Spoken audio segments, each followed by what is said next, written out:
Seigneur, ensemble nous venons à toi, car nous sommes ton peuple. Seuls, à deux, en famille, nous venons à toi, parce que tu es Dieu. Nous sommes reconnaissants pour tout ce que tu es. Ton Fils, Jésus le Christ, est venu visiter notre monde. Il s'est donné pour nous. Il a les paroles qui donnent la vie.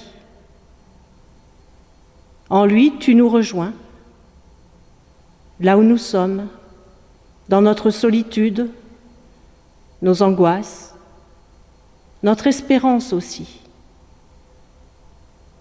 Seigneur, tu es là, toujours présent. Et nous voulons aussi être là, bien présents pour cette rencontre. Nous te remettons tout ce qui nous pèse et nous encombre, parce que tu viens porter nos fardeaux avec nous. Oui, viens par ton esprit nous alléger, nous soulager, nous donner des forces. Amen.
Ce sont les enfants de la catéchèse qui nous conduisent dans la louange avec leur version du psaume 8.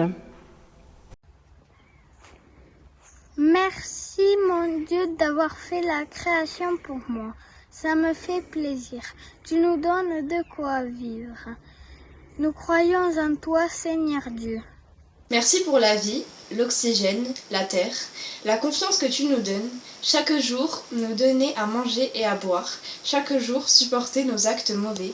Que le soleil brille et que la lune éclaire. Tout simplement, merci pour tout. Merci à Dieu pour toute la végétation qui embellit la nature, qui fleurit nos paysages et qui égaye nos maisons. Merci pour tous ces êtres vivants, petits animaux des campagnes, grands animaux des forêts et petits insectes qui peuplent cette terre. Merci aussi pour le ciel étoilé que l'on peut admirer quand vient la nuit, cette immensité noire où l'on peut voir les planètes et les constellations se dessiner juste au-dessus de nos têtes. Nous sommes très petits face à cet univers rempli de mystères, mais aussi très grands en prenant compte de tout ce que nous avons fait. Merci pour tous ces cadeaux, Seigneur. Merci, mon Dieu, de m'avoir donné la vie. Merci, mon Dieu, de pouvoir manger. Merci, mon Dieu, de pouvoir aller à l'école et apprendre. Merci d'avoir créé la terre comme elle est. Merci d'avoir façonné ces paysages magnifiques. Merci. Merci d'avoir formé les hommes et les êtres vivants. Merci de nous avoir donné le privilège de gouverner sur le monde entier.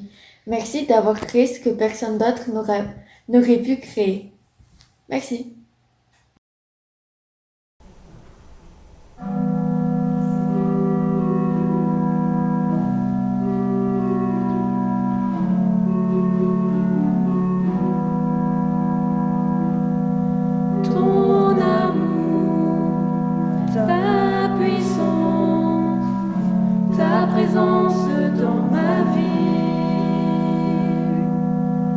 ton amour, ta puissance, ta présence dans ma vie.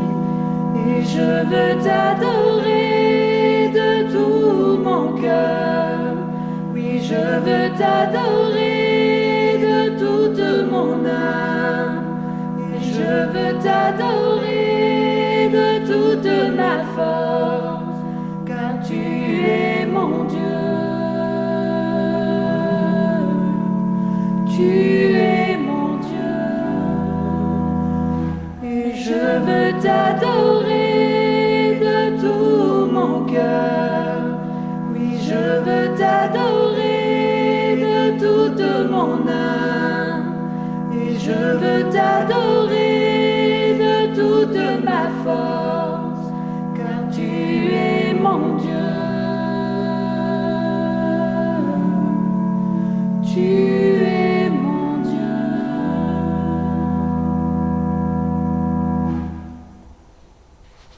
Seigneur notre Dieu, tu es notre Père et tu nous combles de tes biens.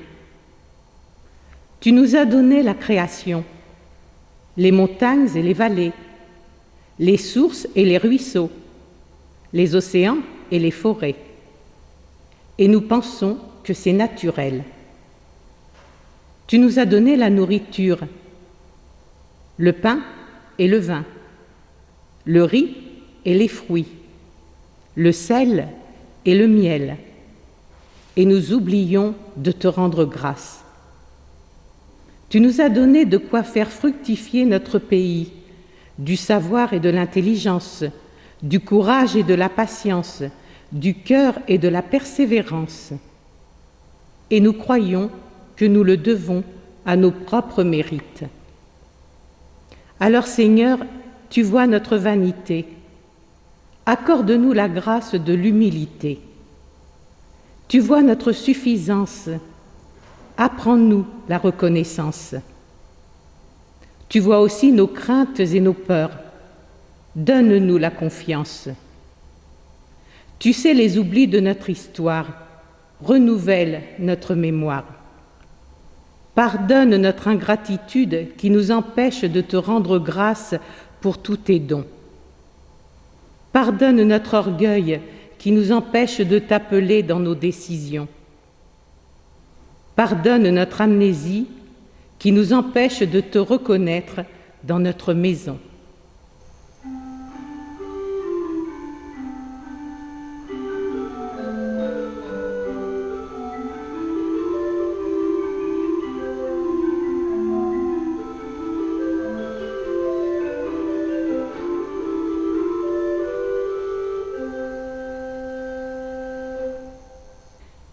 Le salut ne vient pas de notre propre mérite. Il est un don de Dieu. Il ne vient pas de nos œuvres humaines, car personne ne saurait se glorifier de ses actes. C'est par la grâce que nous sommes sauvés, par le moyen de la foi. Que Dieu nous mette au cœur l'assurance de son pardon et qu'il nous donne de marcher vers son royaume. Chantons notre reconnaissance.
L'apôtre Paul le disait aux Thessaloniciens.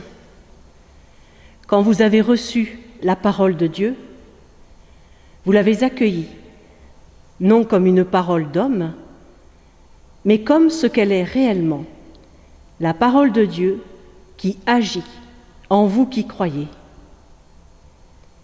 Seigneur, au moment où nous allons ouvrir l'Écriture, accorde-nous d'y trouver non pas un discours bavard, mais une parole qui ait du poids, une parole qui nourrisse notre foi, une parole qui éclaire nos choix, une parole qui porte nos combats. Amen. Le texte d'évangile qui nous est proposé en ce dimanche se trouve chez Matthieu au chapitre 25, les versets 14 à 30. Il en sera comme d'un homme qui allait partir en voyage. Il appela ses serviteurs et leur confia ses biens.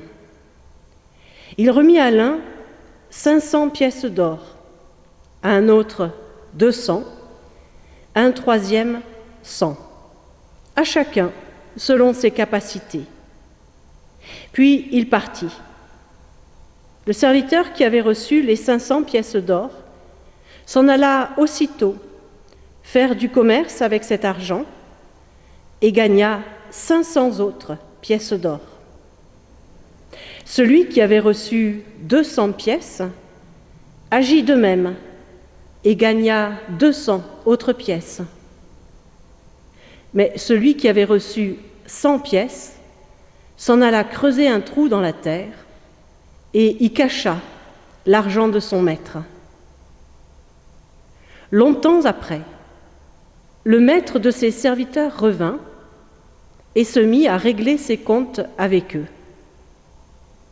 Celui qui avait reçu 500 pièces d'or s'approcha et présenta les 500 autres pièces en disant « Maître, tu m'avais remis 500 pièces d'or. Regarde, en voici 500 autres que j'ai gagnées. » Son maître lui dit « C'est bien, bon et fidèle serviteur. Tu as été fidèle dans des choses qui ont peu de valeur. Je te confierai par conséquent celles qui ont beaucoup de valeur. Viens te réjouir avec moi. » Le serviteur qui avait reçu les 200 pièces s'approcha ensuite et dit « Maître, tu m'avais remis 200 pièces d'or. Regarde, en voici 200 autres que j'ai gagnées. » Son maître lui dit « C'est bien, bon et fidèle serviteur. Tu as été fidèle dans des choses qui ont peu de valeur. Je te confierai par conséquent celles qui ont beaucoup de valeur. Viens te réjouir avec moi. » Enfin, le serviteur qui avait reçu les 100 pièces s'approcha et dit « Maître, je savais que tu es un homme dur. Tu moissonnes où tu n'as pas semé, tu récoltes où tu n'as pas répandu de graines. J'ai eu peur et je suis allé cacher ton argent dans la terre. Regarde, voilà ce qui t'appartient. » Son maître lui répondit « Serviteur mauvais et paresseux, tu savais que je moissonne où je n'ai pas semé, que je récolte où je n'ai pas répandu de graines. Eh bien, tu aurais dû placer mon argent à la banque. Et à mon retour, j'aurais retiré mon bien avec l'intérêt. Enlevez-lui donc les 100 pièces d'or et donnez-les à celui qui a 500 pièces. Car à tout homme qui a, l'on donnera davantage, et il sera dans l'abondance. Mais à celui qui n'a pas, on enlèvera même le peu qu'il a. Quant à ce serviteur bon à rien, jetez-le dehors dans l'obscurité. C'est là qu'il pleurera et grincera des dents.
Cette parabole, c'est donc le texte d'évangile qui nous est proposé pour ce dimanche.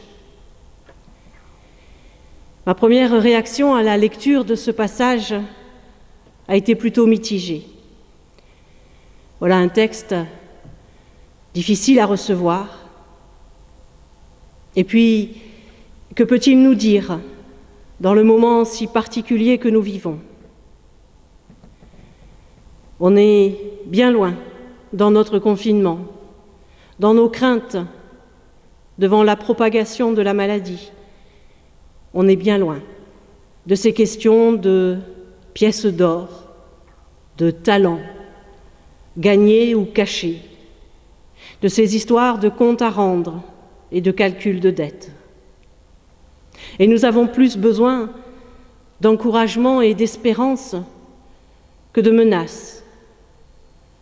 Les pleurs et les grincements de dents, ce n'est pas vraiment ce qu'il nous faut en ce moment. Néanmoins, ce texte m'a accompagnée pendant la semaine et j'ai eu envie de partager avec vous quelques réflexions, ce que j'ai lu. Un maître de maison part donc en voyage. C'est une image que Jésus utilise à plusieurs reprises pour illustrer la situation qui est la nôtre. Notre maître, notre Dieu, est comme parti en voyage. On ne le voit pas. Il est comme absent.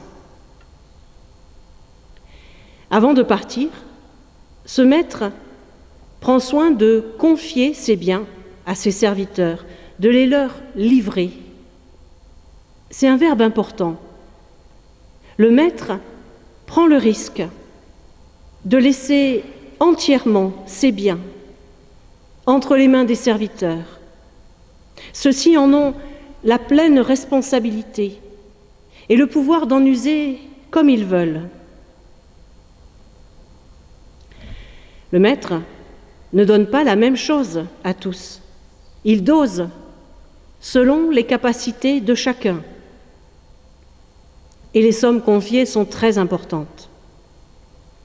Un talent, 100 pièces d'or, vaut, paraît-il, le salaire d'environ 6000 journées d'un travailleur agricole. Il y a un brin de folie dans ce geste de confier des sommes pareilles à des personnes dont l'histoire montre qu'elles n'en sont pas toutes dignes. Et il y a de quoi être paralysé quand on envisage le risque encouru si on perd une telle somme. Les serviteurs réagissent de manière différente, opposée même. 2 d'entre eux font aussitôt fructifier leur avoir de manière judicieuse, efficace, et doublent leur mise. Le 3e se contente de cacher la somme reçue dans la terre. Cela peut nous sembler saugrenu, mais le droit juif de l'Antiquité considérait que c'était la meilleure précaution à prendre pour se dégager de toute responsabilité. Arrive, longtemps après, le moment des comptes. Les 2 premiers serviteurs sont complimentés par le maître dans les mêmes termes. Une manière peut-être de souligner que si les sommes qui avaient été remises sont différentes, cela n'implique pas de différence au niveau de l'appréciation portée par le maître sur le travail fourni. Cela va dans le même sens que la mention qui disait qu'il avait donné à chacun selon ses capacités. Ces serviteurs se sont montrés dignes de la confiance qui leur avait été faite. Ils sont invités à venir se réjouir avec leur maître, à entrer dans la joie. Le 3e serviteur n'a rien à présenter, si ce n'est la somme qui lui avait été remise au départ et qu'il vient rendre. Il n'est pas malhonnête, il n'a pas dilapidé l'argent de son maître. Dans ce qu'il dit, il laisse transparaître l'image qu'il se fait de son patron. Un homme dur qui moissonne où il n'a pas semé, c'est-à-dire qui tire son bénéfice du travail des autres. C'est l'image d'un maître qu'on n'a pas très envie de servir. Ce serviteur n'avait pas confiance en son maître. Il s'est laissé dominer par la peur. Cette peur l'a empêché de prendre le moindre risque. Il a juste fait ce qu'il fallait pour pouvoir rendre ce qui lui avait été confié. Voici, tu as ton bien. Mauvais serviteur, timoré. La traduction habituelle est paresseux. Mais le mot en grec peut désigner quelqu'un d'irrésolu, incapable de se décider à agir. Ce n'est pas tellement la paresse qui est condamnée que le refus ou l'incapacité de prendre des risques. Le maître reprend à son compte ce que le serviteur dit de lui. « Tu savais que je moissonne où je n'ai pas semé ?» Pour l'amener au bout de son raisonnement, tu aurais donc dû demander conseil à ceux qui savent, ceux dont c'est le métier, les banquiers. Ce qu'on peut entendre comme « tu avais le droit de te faire aider par des personnes plus compétentes ». Et finalement, on retire son talent à celui qui n'a pas su, pas pu le faire fructifier, pour le remettre à celui qui en a déjà 10. Au-delà de l'injustice apparente de cette sanction, il faut entendre que ces 10 talents sont donc restés entre les mains du premier serviteur.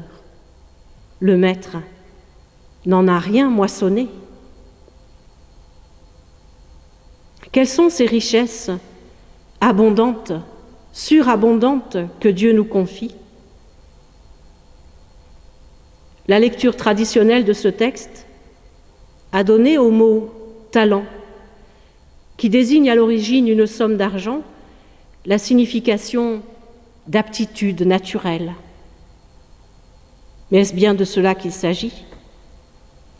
Quels sont les biens que Jésus a remis à ses disciples? Le premier, peut-être sa parole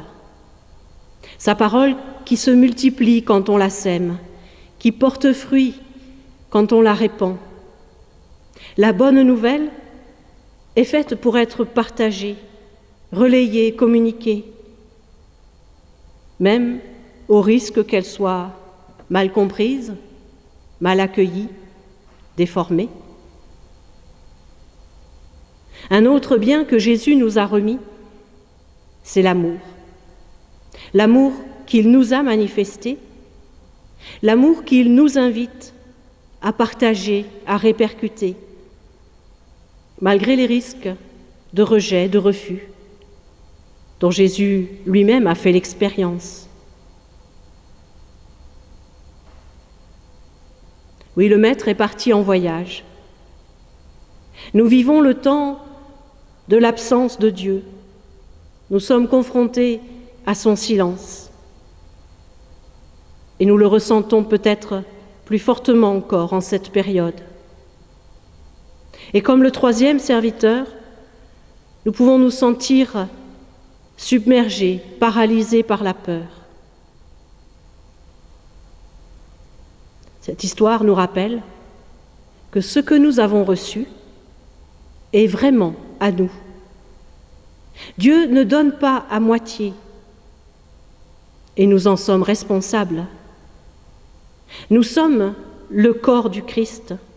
C'est à travers nous à travers l'Église, qu'il se rend présent au monde.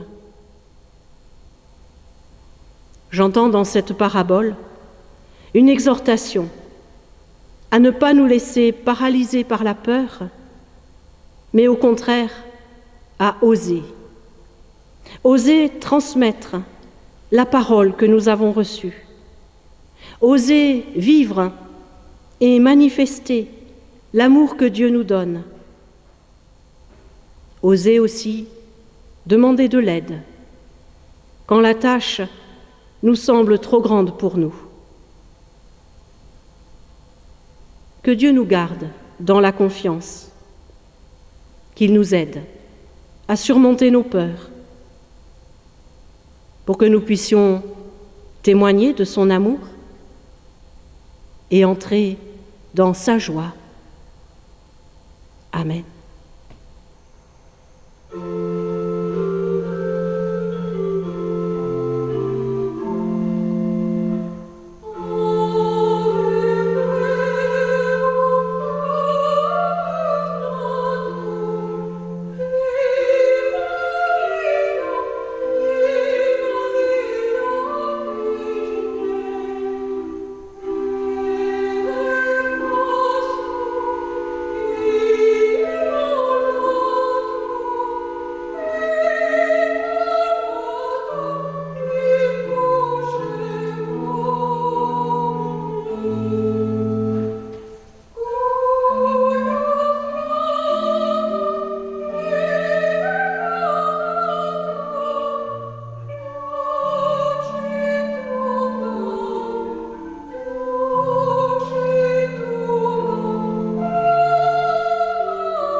Nous affirmons notre foi.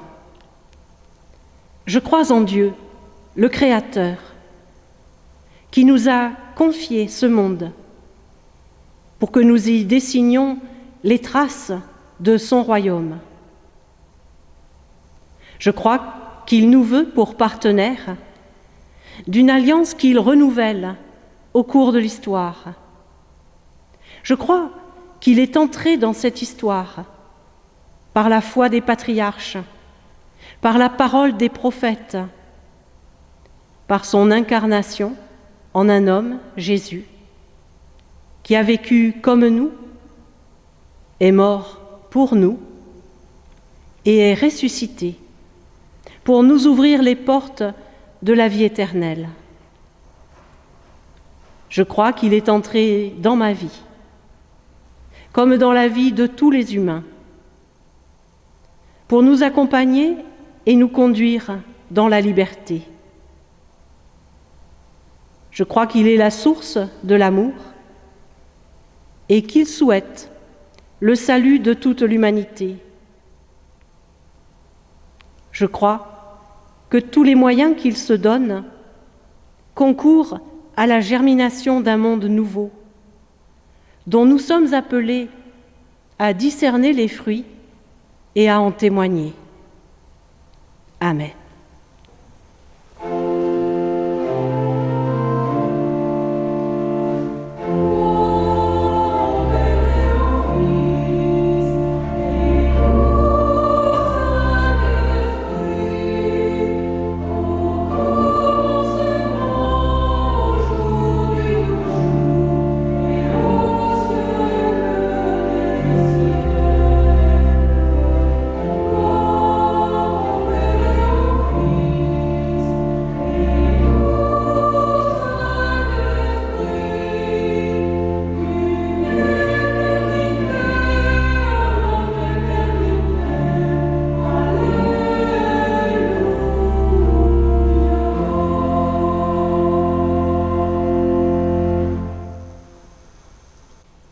C'est traditionnellement le moment des annonces et de l'offrande.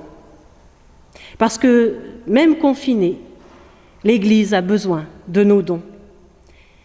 Il est toujours possible, vous le savez, d'envoyer sa participation par courrier à l'adresse du bureau de la paroisse, 91 rue Sœur Audenay à Castres. Et on peut aussi faire un don en ligne sur le site internet de l'Église protestante unie. Sur ce site, vous trouverez chaque semaine le texte de la prédication, une prière chaque mardi, une étude biblique chaque jeudi, ainsi que le lien vers ce culte. N'hésitez pas à transmettre ces documents à vos proches, si vous pensez que cela peut les intéresser, les réconforter, les encourager. Merci. Maintenant, nous nous unissons dans la prière d'intercession.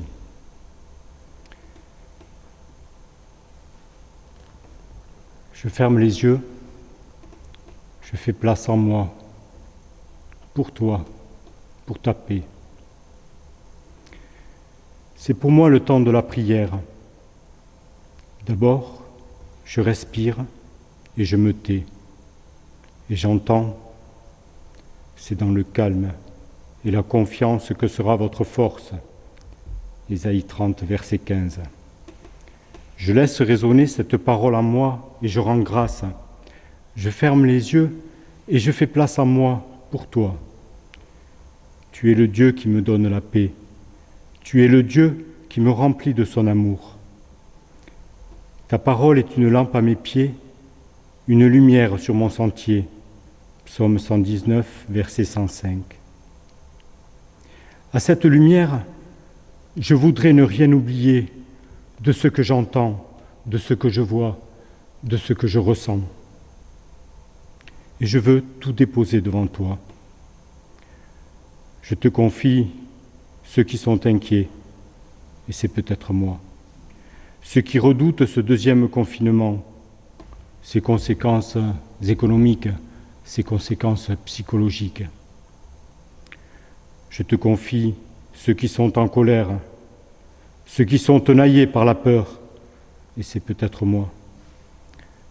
Je te confie nos incompréhensions face aux choix et décisions des autorités politiques. Je te confie nos incompréhensions face à la haine et la violence manifestée par les terroristes. Je te rends grâce pour tous les lieux où le dialogue entre gens différents est possible, pour chaque fois où l'échange enrichit ceux qui le vivent, pour chaque parole de paix prononcée, pour chacun de ceux qui prend le temps d'écouter l'autre. En toute chose, apprends-nous à écouter ceux qui ne parlent pas fort, ceux qui ne cherchent pas à imposer leur idée. Dans ce temps, Seigneur, où tout nous pousse au repli sur soi, au confinement, à la méfiance vis-à-vis de l'autre, je te rends grâce pour chaque voisin qui prend soin de son voisin. Je te confie ceux qui vont bien, comme ceux qui sont malades, ceux qui sont reposés, comme ceux qui sont fatigués, ceux qui sont apaisés, comme ceux qui sont inquiets, ceux qui sont au travail, comme ceux qui sont au chômage, ceux qui prennent des risques, comme ceux qui se tiennent en retrait.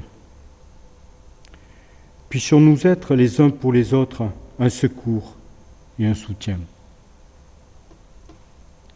Verse en nous une parole juste. À chaque jour, à chaque pas, que je laisse ta parole vibrer en moi. Tu aimeras ton prochain comme toi-même. À chaque jour, à chaque pas, que je me souvienne de toi, notre Dieu, qui libère ton peuple. À chaque jour, à chaque pas, que je le sache, tu es celui qui a confiance en nous. Et ensemble, nous te disons, Notre Père qui es aux cieux, que ton nom soit sanctifié, que ton règne vienne, que ta volonté soit faite sur la terre comme au ciel. Donne-nous aujourd'hui notre pain de ce jour. Pardonne-nous nos offenses, comme nous pardonnons aussi à ceux qui nous ont offensés. Et ne nous laisse pas entrer en tentation, mais délivre-nous du mal, car c'est à toi qu'appartiennent le règne, la puissance et la gloire, pour les siècles des siècles. Amen. Recevons l'envoi et la bénédiction de la part du Seigneur. Va, j'ai mis en toi ma parole, te dit le Seigneur. Va et vis pleinement chacun des jours que je te donne. Va, répands, partage, sois mon témoin. Oui, Dieu nous envoie dans le monde pour être les témoins de son espérance, par nos actes et nos paroles. À toutes les bonnes et les mauvaises excuses que nous inventons pour ne pas vivre l'Évangile, il répond simplement « Va, je suis avec toi ». Sur nos chemins escarpés et sur nos grandes routes, dans nos maisons et au cœur du monde, parmi nos frères ou au milieu d'inconnus, où que nous soyons, le Seigneur est là. Où que nous marchions, il nous accompagne, il nous aime et garde nos pas. Allons dans sa paix. Amen.